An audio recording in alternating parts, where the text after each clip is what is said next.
My name is Brad Scruggs, one of the co-founders of Joblet, along with Brian Scruggs and Ahmad Salim. So I'm just going to tell you guys a little bit about what Joblet is. So what is the problem in society? So as of now, there's really no platform for people to connect who are creating short-term jobs and tasks with those who are ready to work at any given time. So it could be a task, anything you can think of, whether it's mowing the lawn, you need help moving, or just installing a ceiling fan. Really anything you can think of, it could be a task posted on the app, and then that person who created the task has the opportunity to accept someone who has applied for it. So in the audience, I'm sure there's multiple people who have things that they need done around the house, whether it's the examples I said or something else. And then there's other people in the audience who could complete these tasks, whether it's someone who's unemployed, underemployed, or students just ready to make money at any given time. So that's what Joblet is. We're creating the platform that's connecting those two parties. So yeah, that's what the solution is, like I just said. The platform that's connecting the people who are creating these tasks with those who are ready to make money and complete them at any given time. Something that we are not doing is we're not employing people. That's something important to understand. Our users are not bound by any type of contract. So they are their own boss. They get to work when they want, where they want, for whatever price that they think is acceptable. So here's a couple screenshots that are from the app. Right when you download it, there's a walkthrough that you only get to see one time. So we're going to go through the walkthrough real quick. This is the first screen. The next screen, so pins, this is actually the home screen. It's a map with pins signifying tasks. So you can click on a pin and get more information on a task, and if you're interested, you can apply for the task. So next screen. This is a screenshot directly from the app. This isn't actually in the walkthrough. So when you click on the pin to get more information, you have the option to send them a message if you want more information on the task. You can apply for it if you're interested. There's also a description, handyman, like I got a new fan, I need it installed in the bedroom. So there's going to be a task description, and then you can scroll down, get the price of the task, and when the task needs to be completed. So if you need to create a task, there's the top right-hand corner of the app, the red button. You can click Create Task at any time, and it only takes a minute or two to create a task. That's something that we really stress within our app is simplicity. So creating a task is extremely simple, and yeah, it's pretty quick. So yeah. The top left-hand corner is the action bar. When you click that, it pulls out options of navigating through Joblet. So the home screen is the map. Your profile, you can edit that on any given time. It's kind of like a resume style template. So you can put your work experience, your education. So when you're applying for a task, and they're choosing the best one, you want to make sure your profile is looking good for someone to accept you. Browsing tasks, you can do that through a list view. There's also going to be online tasks that aren't going to be on the map, but there is a way to get to that. Managing tasks, those are tasks that you've created. My tasks, those are tasks that you've completed and that you have applied for. There's a messaging system through the app, and then there's also the settings where you're setting up your payment options. It's that simple, ready to get started, then the user creates their profile. So one thing that we want to touch on is our main competitor. It's a company called TaskRabbit. They are somewhat similar to us, but there is one thing that makes us significantly different. So TaskRabbit, they actually hire the people who are completing the tasks. What we're doing is we're crowdsourcing with the general public, making it to where anyone can complete the task and make money. TaskRabbit, you have to go through an extensive interview process in order to get verified to be a tasker is what they call it. So yeah, with ours, you can see 0 applicants, 0 messages. When you create a task, you're able to see who has applied, who has sent you a message on the task. You have 4 minutes. Okay, one more thing. So the way that we make money is for every task that's completed, we take 15% from the person who completed the task. This is a similar percentage to other models with similar app models, I guess. I'm sure you guys have heard of Uber, the taxi service, basically. They take 20% from the transaction. TaskRabbit, they take 20%. So again, we're only taking 15%. And 15 to 20 is the acceptable area, I guess. And that's, yeah, we can stop it there. All right. Sweet. Thank you. A suggestion Sure. on that first slide where you're talking about society. Okay. I just don't think it's good to say problem in society. State the specific problem. Make it the title. It is it's difficult to find a job, or it's tough to get things done, or whatever Okay. it is that you want to say, but kind of saying problem in society. So just said Horrible, just like the problem or precisely. cool. Sweet. I have a question as far as safety. You said that anyone can create a job and like anyone can go to it. Do you have a filter of what the job is and the integrity of the person putting out the job? Sure. So, do you want to, or do you? Okay. So yeah. So there is a rating system through the app. We call it the reliability rating.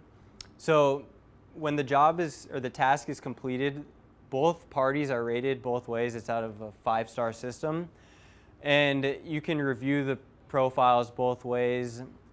And you kind of want to add to that. We also want to have in the future a background checks Third-party background within the app. But I mean, like, I guess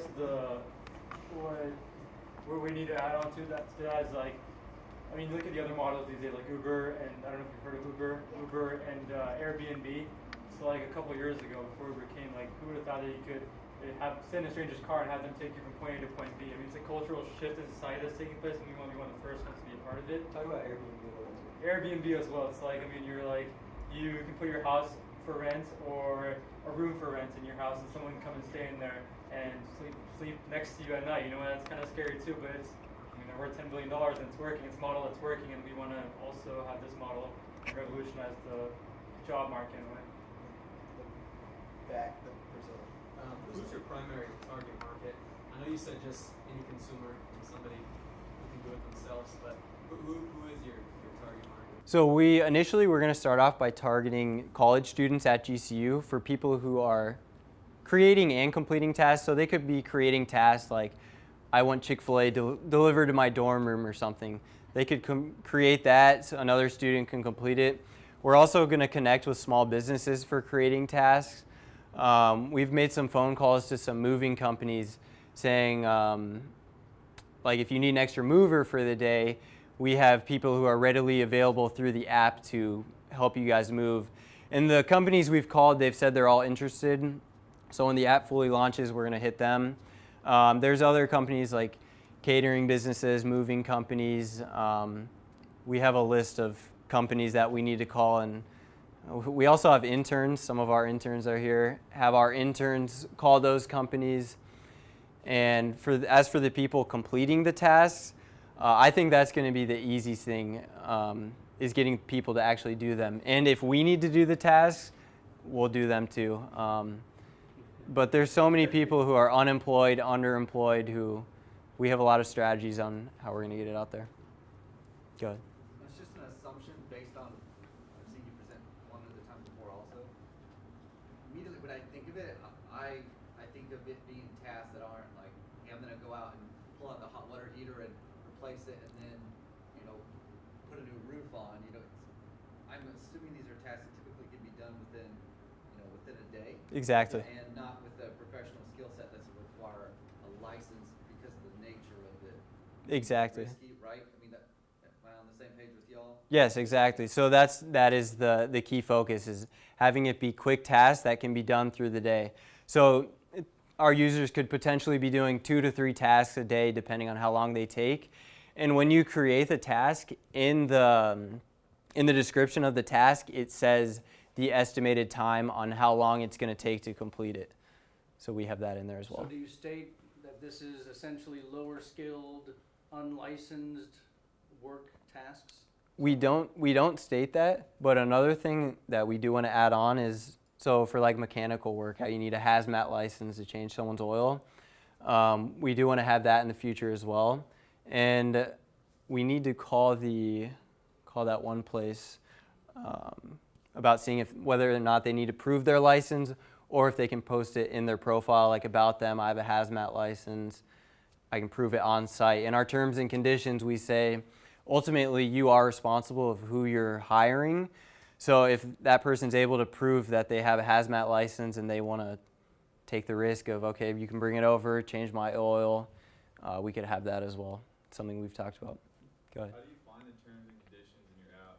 Right, yeah, right when you download it, it has the terms and conditions, has our privacy policy. It's also in the settings, and you can click on terms and conditions, read it there, click on the privacy policy, read that as well. When's beta? How many customers do you have? Well, we estimated downloads, we should have a couple hundred within the first day. We should be launching within the next day or two. There's just been a couple problems with our payment system. Not really problems, just things that need to be refined. We talked to our developers like 45 minutes ago, and they fixed the main thing. So we could potentially be launching within tonight or tomorrow. So only for Android right now, within about 2 to 3 weeks for Apple as well. Because that's a story you're going to want to tell. Sorry, David? Yeah. Just a question on, I may have missed this, but marketing to your contractors, how do you find your contractors to do the jobs? Well, we do have a lot of strategies. So, are you familiar with Reddit? Reddit, you are. So Reddit is, this is a site that is really going to be huge for marketing. Also with the prayer box, you guys could market on Reddit, and we can talk about that after too. But Reddit, there's so many different subreddits. There's a for-hire subreddit. There's something called slave labor. Those two subreddits are going to be big for online jobs, connecting people. Because on both of those, it's like, I need a logo created, I'll pay 10, 20 bucks. I need web design for a website, I'll pay 50 bucks or whatever. So we want to get people from Reddit. Also, there's a Phoenix subreddit where we're going to be messaging, have our interns message. Also Craigslist. Craigslist, There's a yeah. section on Craigslist called gigs and general labor as well, and there's like 150 to 200 postings per day on just the gig section alone. As far as like, I don't know, like I need someone to put this brick wall up or mow my lawn or take this tree out and put it away, like 50 bucks. Our goal is to Message a lot of those people on there and have them similar thing that Airbnb did. That's what they did initially. The marketing strategy. Yeah, so yeah, Airbnb for renting houses, people would put on for like contracted rents. With Airbnb, they messaged people on Craigslist and said, hey, while you're looking for a long-term renter, you can put your house on Airbnb for a day or whatever. And they got a lot of people from Craigslist. That's something that we want to do. They've lost all the credibility. A lot of it, people still use it, but here's another more organized platform that people could use, and it's on demand. So that's the strategy. You had a question?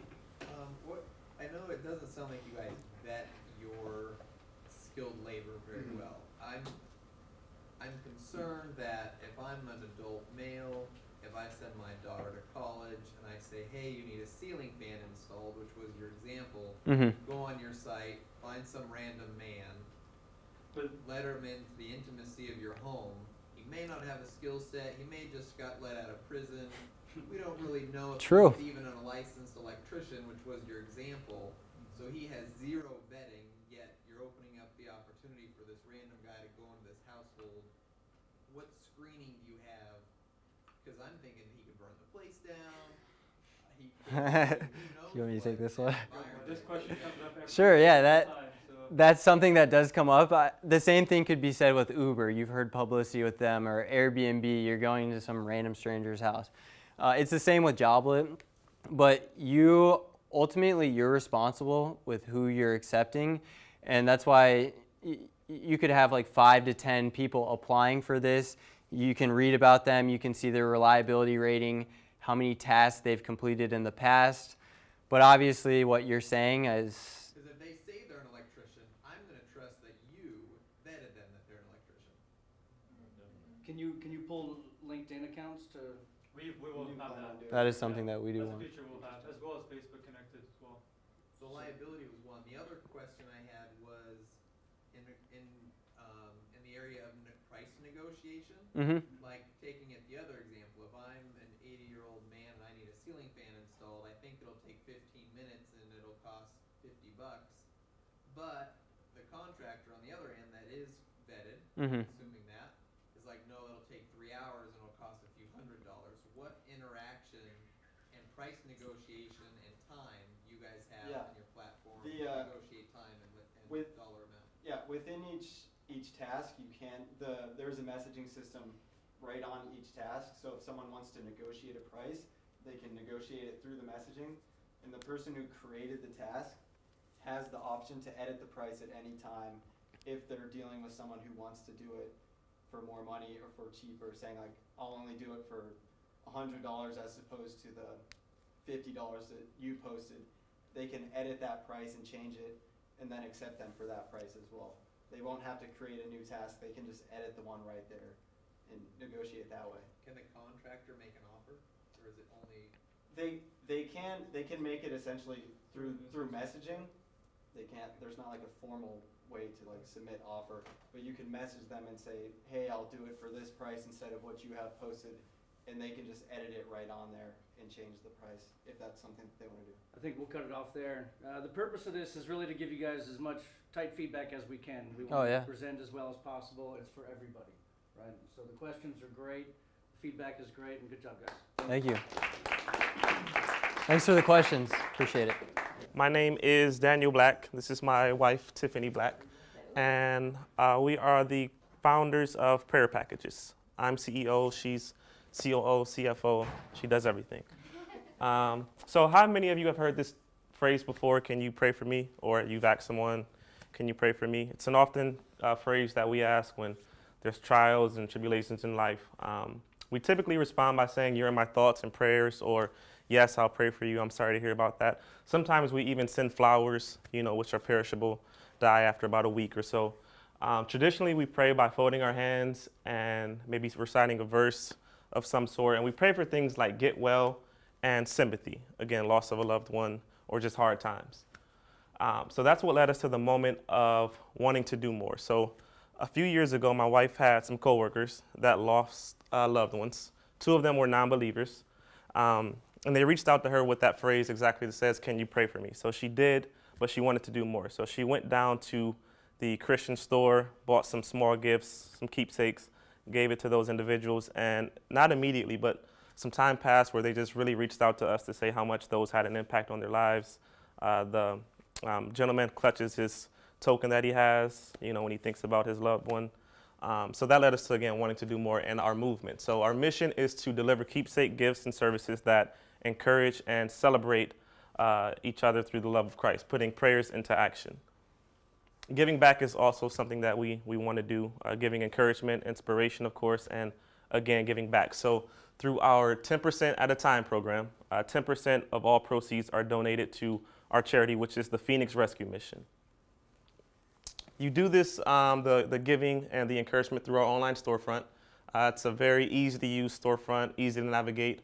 You select the occasion, the meal delivery is an option as well, and just get ready to get into the gift giving experience. And again, pretty easy to use. You choose the package that you would like, each, of course, with our customizable items inside, which is our token, our wristband, and greeting card comes with every package. Again, they're customizable with the messaging to make it more heartfelt, more unique, and more driven to that individual. This is an example of or actually a video of our unboxing, someone opening up a package.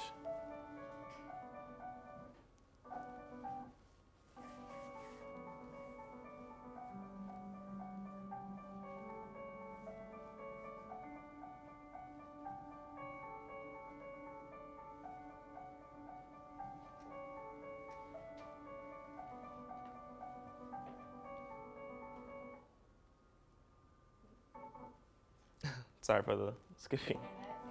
Yeah, the internet.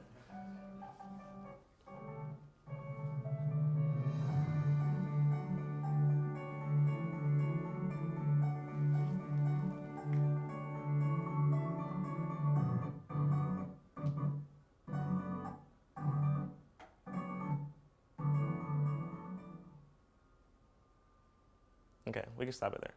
That was a token that was going to come out the bag just to show you an idea of it. But a lot of quality and time goes into making the packages. We right now assemble them by hand, and that was the package. So this is our margins. Currently, that package that you saw was our small package. Cost $29.99 to purchase. It cost us $14.55 to put together. That, again, does not include labor because we're doing it ourselves right now. So that gives us a 51% margin ratio. But we believe we can get our cost down to $10, maybe even under that, depending if we go with a different manufacturer completely for our cards. And that will give us a 65% margin. So we do that by changing our greeting card source and format, and by buying products in larger quantities, which, of course, reduce costs. Scaling the business would consist of online. We would market to the different vendors and through events and expos, community representative. It's much like Origami Owl, where you have someone that's out in the field having these parties to put together packages, sell individual items to sell to anyone, and the subscription model, which would be for businesses and organizations to do a yearly, monthly, weekly package that they send to their employees or their client, whatever the case may be. As far as putting packages together, we actually have a meeting coming up soon with TCH, the Center for Rehabilitation. But what they do is they support employment for individuals with disabilities. And they just do complete product assembly is what they focus on. So that will be something very big for us. These are a few testimonials that we've received back so far. We have grown men crying when they receive this. Of course, the heart and love that goes into it. You can just take a look here and read what people have to say. So thank you again, and this is Prayer Packages. You're right on 5 minutes. That's good. When you start off with that, explaining what that situation is, and then you asking people to raise their hands, nail it. You're on stage. You're acting. We're targeting 1,000 people to be there. Right. So if you want to engage the crowd that way, make sure that you're actually going to get them engaged. Okay. Right? If you want them to raise their hands, no, show me your hands. It's get them going. Got you. That's what you want to do. Got you.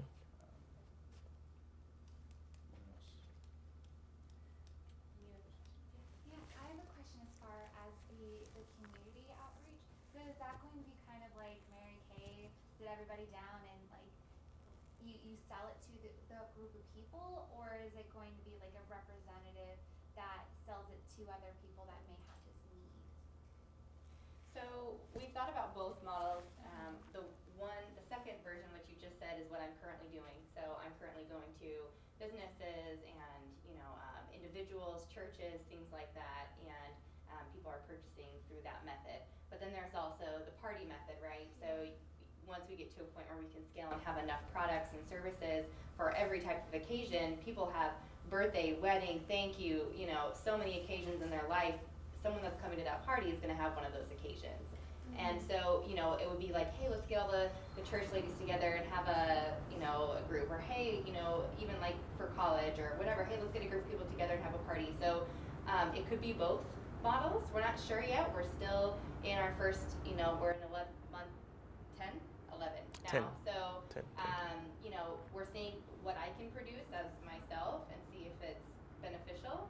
And so we're just going to continue to test that for about the first year, and then we'll assess which of those is best. I know subscription is going to be great. We're working with Grand Canyon and Arizona Christian University and Thrivent Financial to work on more longer term subscription type formats. So we're excited to see how those work as well. The subscription format, how does that work? That would be, so Thrivent Financial is a Christian-based financial advisory company, and they give thank you gifts all the time to their new clients, to people that give them referrals, etc. So the way it would work is they would send us their list on a monthly basis or an annual basis if they wanted to do annual giving, and we would fulfill for them on a monthly basis, and we would be their gift provider. Based on their price range. Based on a price range. They would say, I think I'm going to have 50 people a month, and I want to spend $50 a person, and we would fulfill and do everything for them. What about sales to date? We're projected for end of month 12 for 10,000.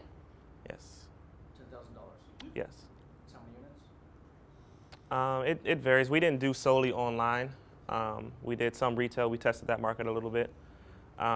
Right now, I would say that we're at about 90, almost 90 units, 90 packages. Packages Through the website. only.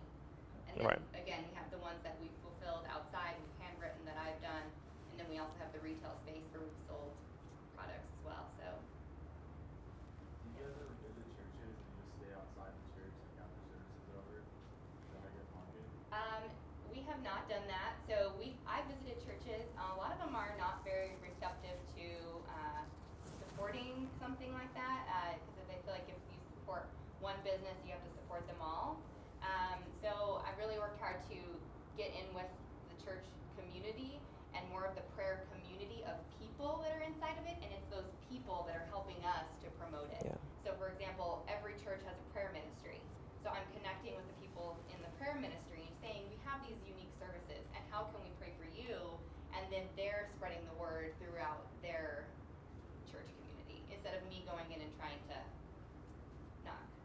What about like church bookstores? So say you target like some huge churches, you've got some big mega churches here in Phoenix, and I don't think it's wrong to like target a big church, even though it's kind of like a ministry, Mhm. because the more you sell, the more you're blessing people too. So I just was wondering if you just go hit one of those bookstores and be like, look, let me try, just throw my stuff in there and see how well it sells. And you can just bounce from mega church to mega church, and once you have like a ton of cash coming in from them, then you could like pop out to the smaller churches too. I don't know what you think, like what's your Yeah, no, that sounds ideal. I think it's easier said than done with that a lot because, again, they don't want, first they want you to be a member of their church. That's probably the first question they ask. And second, if you are a member, they feel if they support you, they want to support everyone else. So they're not, those big churches especially, which have a ton of business people in there, they're not open to doing that, I would say, right now in the initial phase. And what you're speaking of is talking about a retail space, right? So we've tested things like Crossroads Books and Coffee. We sold out of our blankets that we had there 3 weeks in a row. But you can only take up so much of their retail space, and the purpose of prayer packages is a package being delivered to somebody, which is completely customizable. You can't just go pick it off a shelf. So in order for us to work into those bigger churches, we just need to have some sort of a presence. We need to have like an iPad, and you're like, look, here's all my stuff, choose it on the iPad. Would that work? Yeah, if they let us use the space, yeah, absolutely, where we could keep an electronic display, yeah, that would be. Hope you guys get space. It sounds like you're working hard. Yeah, thank you. Thank you. Yes.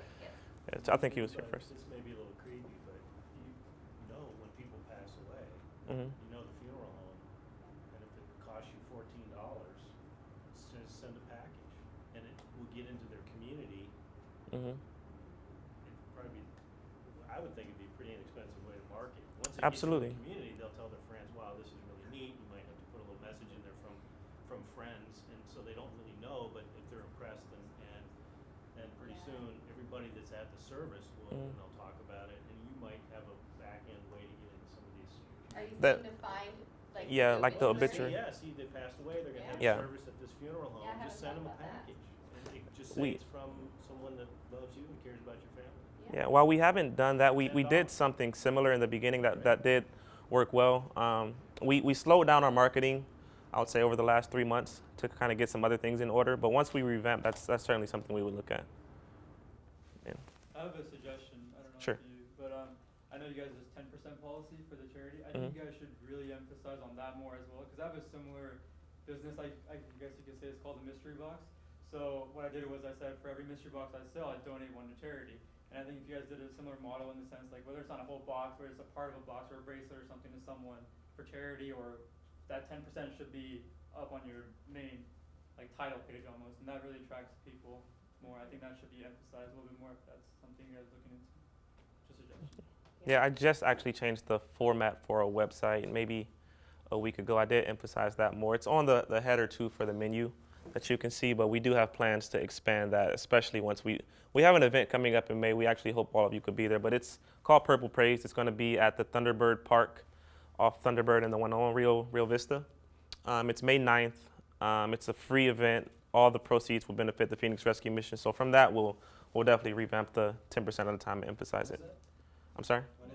May 9th. May 9th. To 1. Yeah, 9 a.m. to 1, Rio Vista Park, and I'm sure we'll tell all of you about it once we get everything up.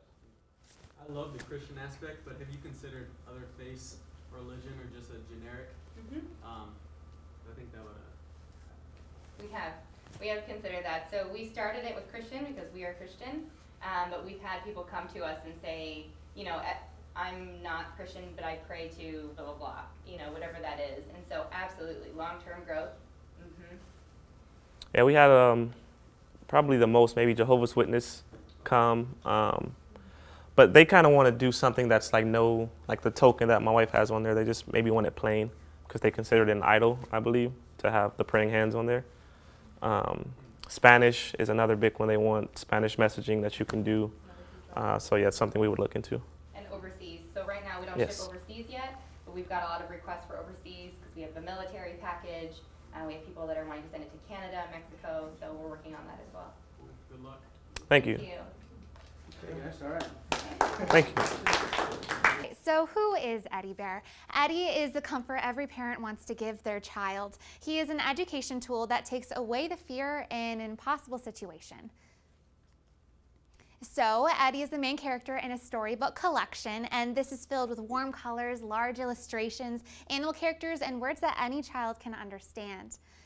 So the whole purpose of Eddie Bear is to explain to the child their own diagnosis. So Eddie, like your child, will go through the signs and symptoms, the diagnosis, the treatment or surgery, then recovery or life with the specific disease or disorder, so your child will understand their diagnosis and have someone that says, me too. So why Eddie? Unfortunately, a lot of parents think it's best to not inform their child and to say things like, it'll be okay, you'll be fine, and this leads to fear of the unknown. So Eddie is not a substitute for medical expertise, but is an additional tool that parents and medical professionals can use to reach and teach their children, to open up the difficult conversations that need to happen with that child. And ultimately, it's to teach that medicine is to help and not to hurt. So will it work? Yes. Eddie is simple, it's educational, and it's necessary. So children can understand what is happening to them. Eddie doesn't need a marketing heartstring. It is about the children. It's about hope for a better tomorrow where people understand what's happening to them and why they're in that situation. So the business plan. We plan to start in the hospital bookstores and move to a bookstore such as Barnes & Noble, and then to go digital. So this will increase the opportunity to sell the product and access to Eddie Bear resources such as a website, an ebook, an app, possibly a TV show later on in life. And then Eddie Education. Eddie can be sold into schools because it meets the Common Core standards and is actually the information text that it's based on is a need in schools right now. And finally, it teaches public health awareness. There's an alternate series that is going to be promoted that teaches the importance of vaccines, nutrition, and exercise, what germs are, and many more categories. So the numbers, it's an important aspect.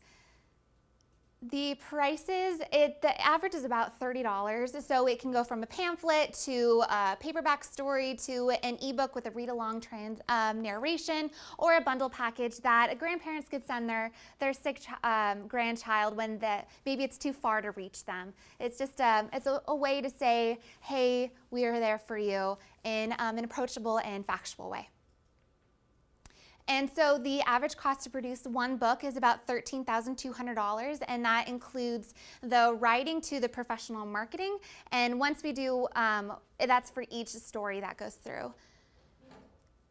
And then these are the books that I initially planned. It's going to be 9 disease books or patient books, and those are the most common pediatric ailments such as leukemia, ADHD, autism, asthma, anaphylaxis or allergic reactions, obesity, appendicitis, and then 5 how it works books such as digestion, nutrition, respiratory, cardiovascular, the immune system, and muscles and bones. Then finally, one parent guide that will be sold along with the patient guides that just says how to answer questions thoughtfully for parents. So the investment is going to be about $200,000 for the 15 initial books, and then the best part is that I only need to sell 6,600 products in order to make back that startup point, and from there the rest is profit. So it's just the initial startup, and then the production of the book will just ensue. And so with Eddie, the possibilities are endless. We could do foundation work to putting it in different languages. Eddie is an opportunity that teaches children that medicine is there to help and not to hurt them. It's a way that we can reach out to the community and let them know the different things that medicine offers, and not to be scared of them, but to know what's out there. We're in the most medically advanced age. People should know what is being offered to them, and this is a simple way to reach audiences and is an easy thing to do. Any questions? Yes. My art is actually a student here. Her name is Valley Van Loo, and she is an education major and doubling in art and design. Is that what you have in the PowerPoint? Is that her art? Yes, yes it is. Pretty good. Thank you. I'll let her know. Anything else? Yes. Well, I'm a teacher, and I love using books to like open up conversation. Yeah. I was wondering, how do the books end? Like with like, oh, you're gonna get better. You know, obviously, I think it's to educate about you know what the symptoms are. So I'm just curious. Yeah, so it depends on what the book is about. So if it's like appendicitis, where it's an initial, that's more of like a disease that you get and then you take care of it. So that one would end with like, you're all better. But if it's something like ADHD, it's going to be life with the disorder, and just knowing that it's something that's okay and something that you can overcome. And that's what Eddie will teach in those books. Do you need to do 13 books to start, or can you do 2? I could do 2, I could do 50, I could do anything. That was just the initial startup that I came up with, but I'm willing to work with anything. I think it's easy to see how it scales, but to see if the market actually responds, pick the biggest 1 or 2, and if you get a good response, then you can internally, with internal funds, you can grow easily versus. That's a wonderful suggestion. Thank you. Do you have any competitors? Have you looked into? Yes, of course. That's actually what initially got me started on this. Is I'm a nursing major and I really love little kids, and I really was impacted by a lot of them not understanding what was happening to them. So I looked into the market of what was out there, and unfortunately, there are books that are such as like All Dogs Have ADHD, or the website such as WebMD, which is like Parents Explain to Your Children. But a lot of these are written in medical jargon, and I'm a medical student, and I'm like, I understand what you're saying, but my mom doesn't, and that defeats the entire purpose. Eddie Bear is written in scaffolding languages, so that is to say, like if we say germs, it's going to say, okay, so a germ is such and such, and this is what it does. And so it breaks the concept down so that you can actually understand and can step away knowing that and being educated about that topic. No, there isn't. And there's nothing that is specific to disease or specific to a certain disorder and like a line of that. Yes. Do you have any teddy bears?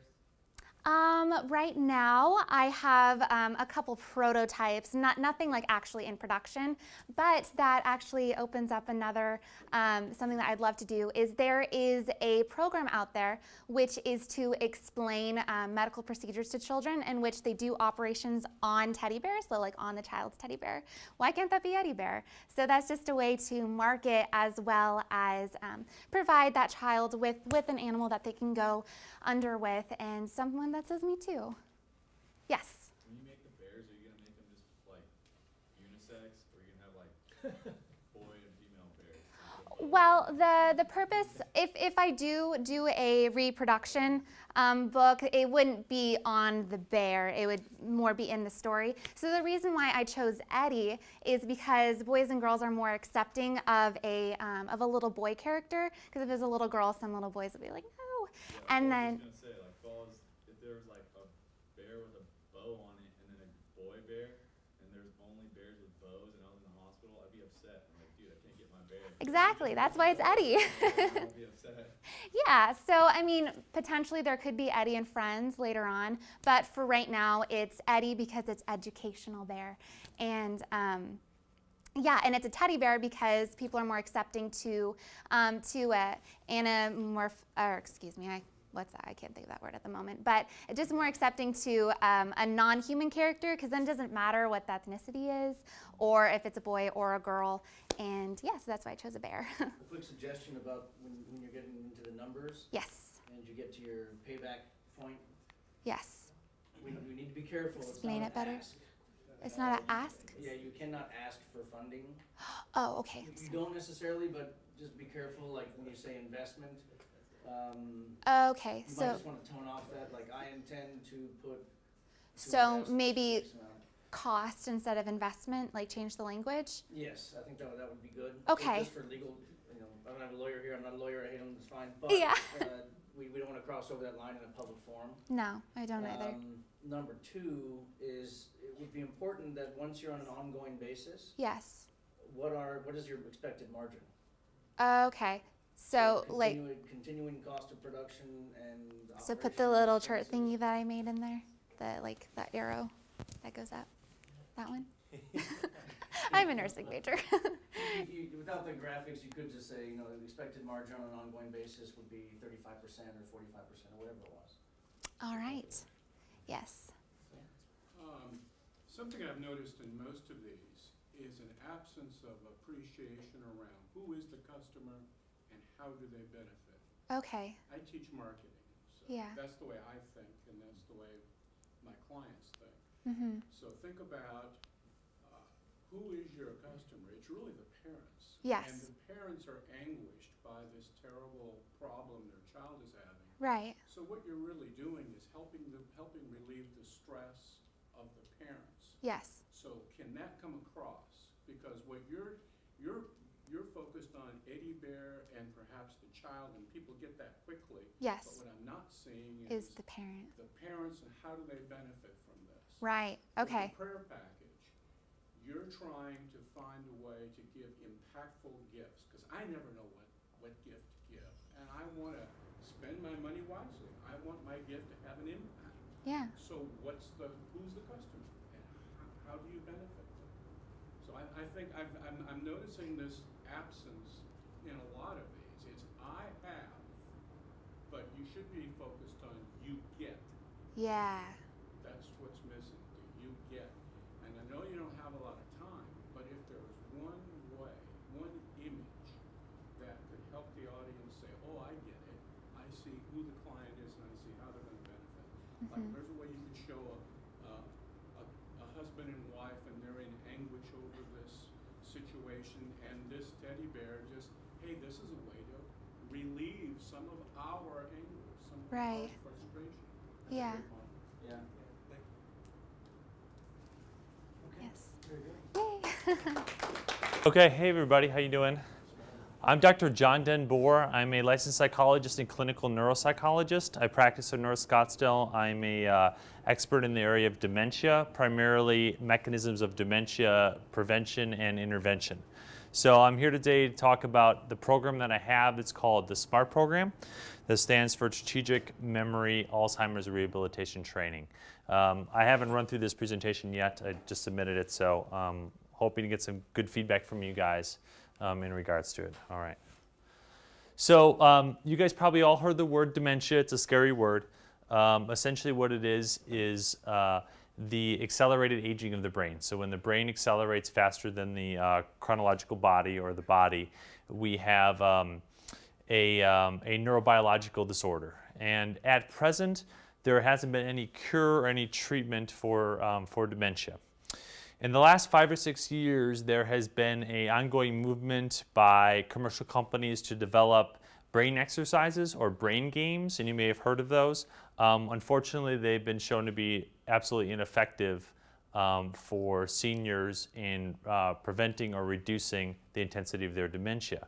In the last 6 months to a year, there's been 4 major labs that have come out: Emory University, Harvard University, Banner Alzheimer's Institute, and another one that I can't remember right now, that have actually said that some of these cognitive intervention exercises can be useful. I've spent the last 6 or 7 years developing a cognitive intervention program designed to help prevent and reduce the intensity of individuals that have dementia and improve their quality of life. So some objectives is to learn about the dementia process and the effects it has on a person's behavior, learn to pick up on common signs of dementia, talk about the cognitive rehabilitation program for dementia, and then a little bit about the SMART program here. So we talked a little bit about dementia, the anatomy of dementia. So this is important to know and important to sort of recognize, is that when you're developing a cognitive intervention program for dementia, you have to understand how dementia works. Essentially what happens is the neurons, of which there are hundreds of millions in your brain, if not billions, over time they begin not releasing a chemical called glutamate. Glutamate is an excitatory neurotransmitter, and it's involved in basically keeping the cortex of your brain healthy and essentially like a good electrical wire taut. A healthy brain is a brain that's sort of full. The brain parenchyma or brain tissue is full. What happens when we lose glutamate over time is that the parenchyma, it shifts and the neurons don't release glutamate as much, and the parenchyma itself shrivels. It atrophies. So that's why when you look at a brain of somebody with Alzheimer's, it can be 2/3 the size of a normal brain. It can be very, very small. The way to stop that decrease of glutamate is actually through the process of new and novel learning, or new and novel learning exercises. And so that's what this program is essentially about. So Alzheimer's also involves plaques and tangles, and you see here this is the brain of somebody with severe Alzheimer's dementia. It's approximately 2/3 the size of the same age of a healthy brain. Again, the way to increase glutamate release and decrease cortical atrophy is through new and novel learning, things that people have never experienced before. It's very hard to get people in early stages of dementia to do these exercises. Dementia has significant societal costs. It costs about $604 billion per year. That number is expected to triple as the baby boomer generation begins to be in that range of dementia. By 2030, worldwide societal costs will increase by 85%. This is actually a very conservative estimate. So in my opinion, and many others, we're dealing with one of the world's biggest societal crises coming up in the next 10 to 15 years. If we combine that with extending longevity of life, we're in a very significant problem. And as you probably are aware, we are extending longevity of life significantly, and we know that many people over the age of 90 develop dementia. People that have dementia have problems with memory, organizational skills, language, and problems with living, so impairment in social skills like balancing one's checkbook. They can engage in odd social behavior. At the early stages of dementia, we often don't notice these signs. So these are also some signs, repeating the same question over and over, etc. We come to accept these things as part of growing old, but my contention and many other contention is that we should not accept dementia as an inevitable sign of aging. In fact, we should view it as like hypertension. We wouldn't accept hypertension as an inevitable part of getting on to heart disease. So we have begun to treat dementia just like any other illness. These are some risk factors for dementia. And some types of dementia, Alzheimer's dementia, as well as vascular types of dementia. There's other types of dementia, but primarily Alzheimer's and vascular dementia are the main types. This graph goes over some differences between Alzheimer's disease and vascular dementia, and covers dementia versus delirium. It talks a little bit about Alzheimer's disease. 1 in 3 seniors will die with Alzheimer's as another form of dementia, and some causes of Alzheimer's as well as some symptoms of Alzheimer's. So there's different types of treatments. Medications and behavioral assessments are types of treatment. One type of treatment is cognitive intervention. So the SMART program is at present in 2 mediums. It is a series of cognitive intervention exercises that cover attention and concentration, memory, executive functioning, speech and language processing speed, as well as mood and psychological issues. This is a series of new and novel cognitive intervention exercises that have been culled from tens of thousands of exercises that I've looked at over the last 6 or 7 years, and other labs have looked at. These are things that people would not normally encounter in their daily existence. They're divided up into categories, as you can see here, and people do them 2 times a week with a trained caregiver for about a 12-week period of time. There's 3 separate versions. You're looking at version B, there's version A and version C. People stay on this for 3 separate 12-week time periods throughout a year. We've done research with about 700 people and showed that this program reduces cognitive decline by as much as 45% in individuals at early stage dementia.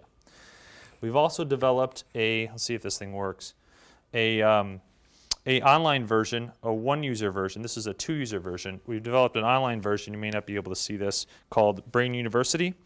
What this is a series of cognitive intervention exercises that can be utilized by an individual on an iPad, with an iPhone app, or a desktop computer. So we thought a good person to use this would be Betty White, right?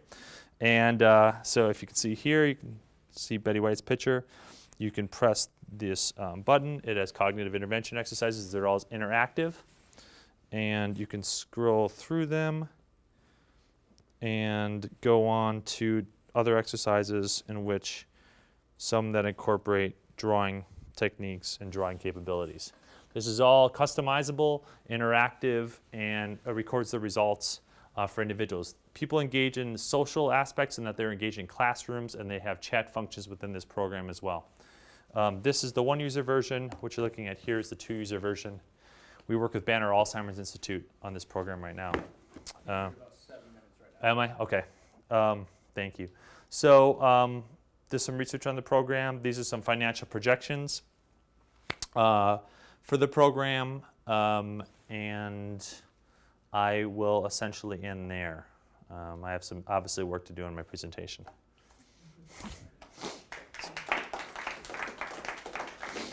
Just right out of the gate, Yeah. too many slides. Yep. And the demonstration is great, and for all of you, in fact, the fact that you have, in many cases, tangible products. If your beta's up and running, have it on 5 phones to give out to the judges. If you got packages, stick them right on the desk. If you got the drawings, prototype book kind of thing, give it to them. And same with that. The description of the binder explains so much of what's really going on, and addressing that problem right up front. I think in showing your solution as early as possible, I think would be very valuable. Okay. To those viewers. Yeah, and very technical as well. I understand you have to explain some of the technical components, but probably a little bit too technical. Okay. You do not need to. Yeah. I mean, I think you have to figure out how to forget your 27 years of medical school and really focus on, hey, dementia's a problem. These are the key factors. Here's the solution. You know, and make the slides, not so busy. Because I almost got dementia as you were blowing through those. Right? It was great stuff, but in 5 minutes you just can't achieve that kind of, click through and all that stuff. Other questions, comments? Yeah. How long was the research that you conducted for it, and do you have the results and stuff for it on the slides or no? Yeah, I kind of have, yeah, absolutely. I had too many slides here. Yeah. 700 people is reduced. Yeah, so this was the research. This is the curve of normal aging. This is the curve of dementia. We've run it on 700 people over the last couple of years, and this has been the curve essentially for the SMART program. We're actually undertaking a large research study in the next couple of weeks with Banner Alzheimer's Institute. I think you should really hit that hard. Okay. Because I think that would be something that's a big point. Sure. Thank you. Yeah, absolutely. Yeah. So why, you talked a lot about new and novel learning, so why use your product instead of learning how to, I don't know, like play tennis?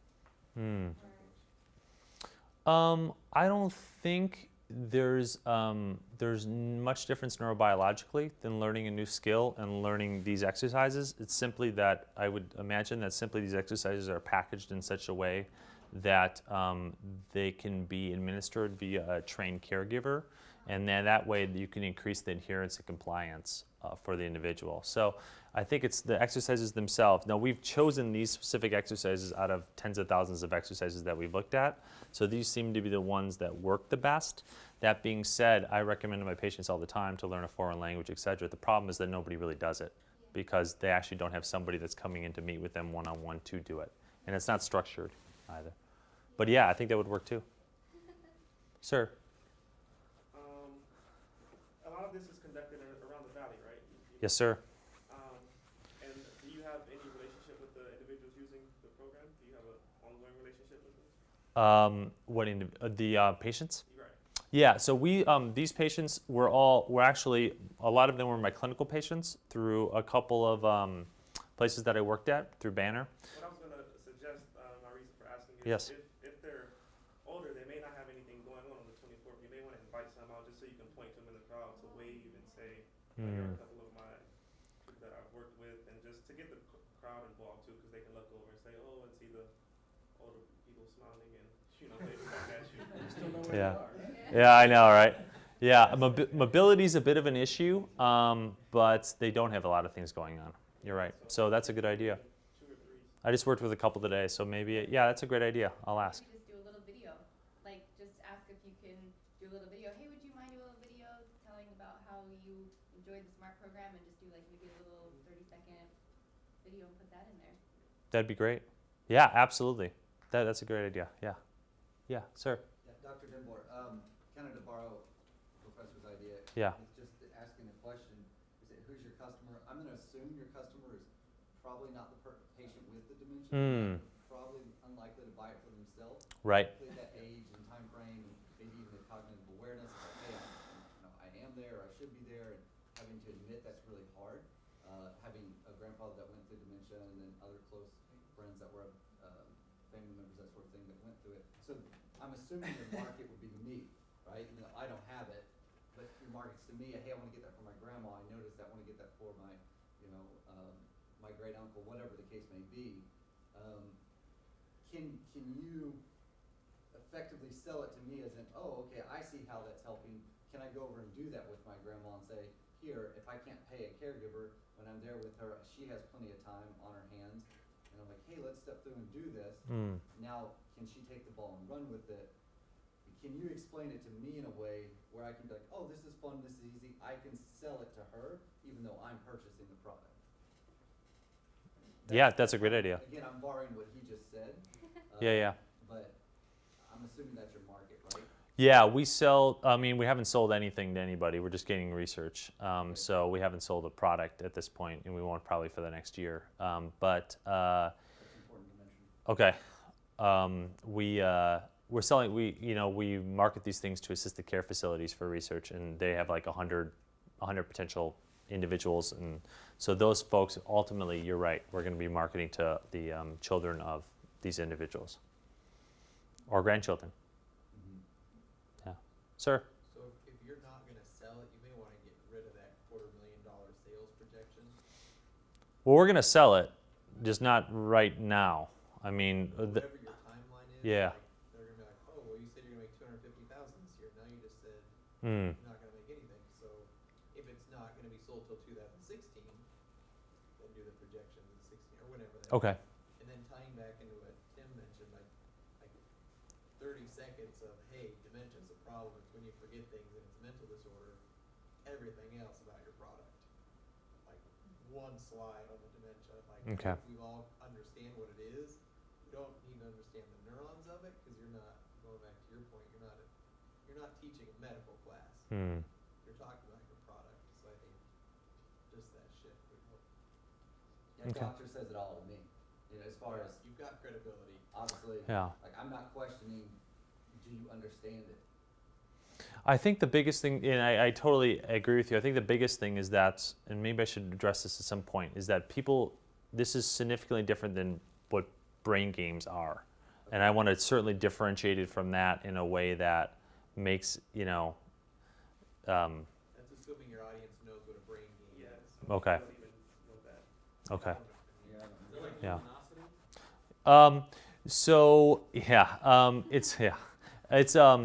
So luminosity is like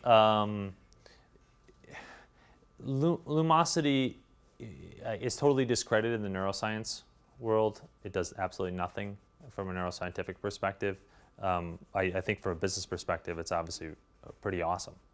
But it's probably akin to like lumosity is to jogging, what this device is to having medical intervention for a cardiac problem. This is a medical intervention for a specific disorder, whereas lumosity is sort of general brain fitness for people that are already fairly fit. That's exactly what you need to say. Just Yeah. that, and then move into your product. Okay. Yes, sir. I was gonna say, ask how many of you guys are behind this? Is it just you, or do you have a whole team? Well, and it depends what you mean by team. I know nothing about business, or I'm just learning it, the process in the last 6 months. So I've been the one that's been developing this product for the last 6 or 7 years. So this packaging, there's some graphical presentation that I've had assistance with, like the graphics essentially. And then this portion, the one user version, is my partner in Smart Neurotechnologies is based in Ottawa, and he's developing the one user app online version. So when you address your team, how would you explain that you will feel the lack of business knowledge? When I address I'm sorry. When you're describing Yeah. to the audience Yeah. who your team is and how you get the solution into the marketplace, and you're expressing your expertise in the technical side, but Sure. not understanding the business, how would you fill that gap?